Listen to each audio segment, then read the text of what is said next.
Standard deviation का example बताता हूं। हाँ जी, तो सर आप इधर थोड़ा सा अपना कैमरा मारिएगा।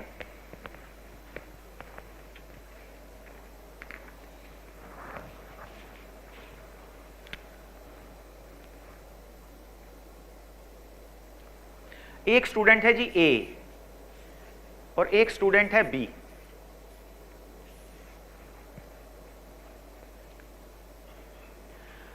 अभी हम इन दोनों के सी एग्जाम्स की रिजल्ट्स का इवैल्यूएशन कर रहे हैं। ए ने सपोज सही फाइनल में सब्जेक्ट्स कौन कौन से हैं आजकल? एफएम होगा एक तो, अकाउंट्स, और बताइए ऑडिटिंग है, टैक्स। सर मैंने बहुत साल पहले किया था, ठीक है चलिए मानते 4। उसके एफएम में आए 50 और सेकंड वाले के आए 80। वैसे आ नहीं पाएंगे शायद इतना ही, बट चलो मान लेते हैं। अकाउंट्स में इसके आए 45, इन भाई से आए 40।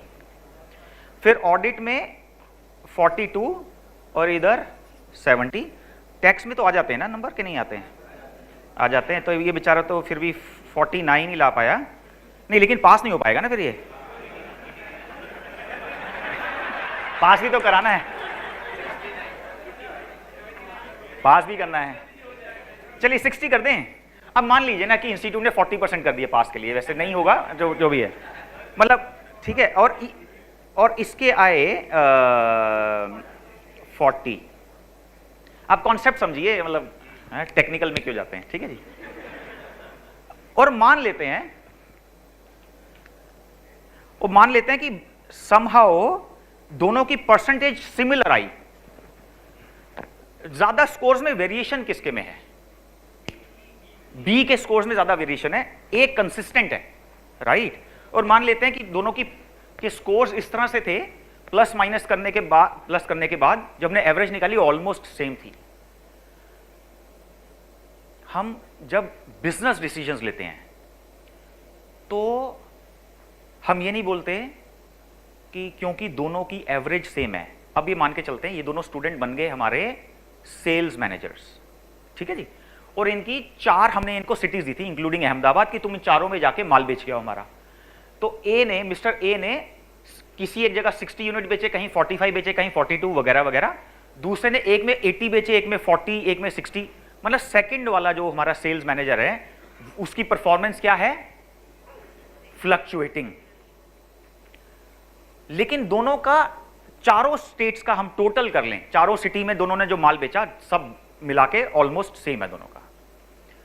बिजनेस वर्ल्ड में जब डेटा ड्रिवन डिसीजन मेकिंग होती है तो किसको ज्यादा रिलायबल माना जाएगा?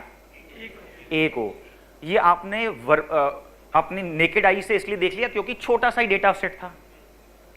बिजनेस में एग्जैक्टली जो भी आपने बोला वो आइडेंटिफाई करने के लिए हम क्या निकालते हैं?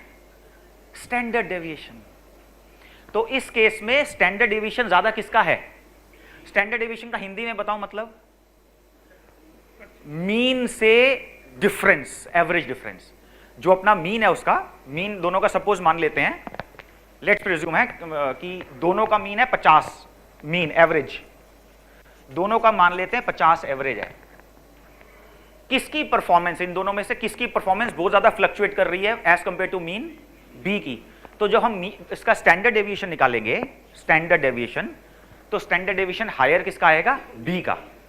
बिजनेस डिसीजन मेकिंग में हम उस ऑप्शन को, वो चाहे ऑप्शन ह्यूमन बीइंग हो या साइट हो, कुछ भी हो सकता है ऑप्शन। सपोज आप 2 डिसीजन लेना है कि अहमदाबाद में इन्वेस्ट करें कि सूरत में करें, मिस्टर ए पे इन्वेस्ट करें कि मिस्टर बी पे करें, मिस्टर ए को इंसेंटिव दे कि बी को दें, what ever decision, when ever you have choice. जिस ऑप्शन में स्टैंडर्ड डेविएशन ज्यादा होता है उसको प्रेफर किया जाता है कि नहीं? नहीं किया जाता, सिंपल। बट आप इंपॉर्टेंस समझे स्टैंडर्ड डेविएशन की। बिजनेस में ये डेली यूज होता है, जो आपने अभी मैनुअली बताया बिना कोई कैलकुलेशन करे। जब बिजनेस के पास crore and crore of line items होती हैं, राइट। आप मेरे को रिकॉर्ड कर रहे हैं क्या? अच्छा, 1 मिनट ऑफ करिए। आप समझ रहे हैं, इतनी ट्रांजैक्शन हो रही है तो कम से कम इतने तो बिल भी जनरेट हो रहे हैं।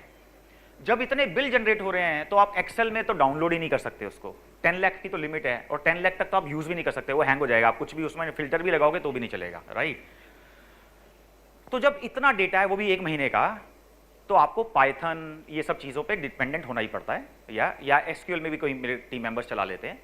तो वहाँ पर अगर आपने ये देखना है कि मेरी कौन सी site, suppose now every e commerce company has hundreds of sites, अगर हम ये देखना चाहते हैं कि कौन सी साइट कंसिस्टेंटली परफॉर्म कर रही है, तो consistency means low standard deviation, high standard deviation, very good, आप एक्सपर्ट बन गए बस।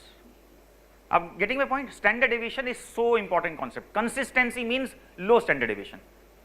तो कल को अगर आपका बच्चा सपोज क्रिकेट की प्रैक्टिस कर रहा है, तो आप उसको ये अभी तक बोलते थे बेटा you have to be consistent, अब आप ये बोल सकते बेटा तेरा स्टैंडर्ड डेविएशन कम होना चाहिए। उसको समझ आए ना आए, आपको मजा आ जाएगा। कॉन्सेप्ट लगा दिया मैंने, बच्चे पे भी लगा दिया नहीं, क्योंकि कॉन्सेप्ट नहीं लगाओगे तो भूल जाओगे।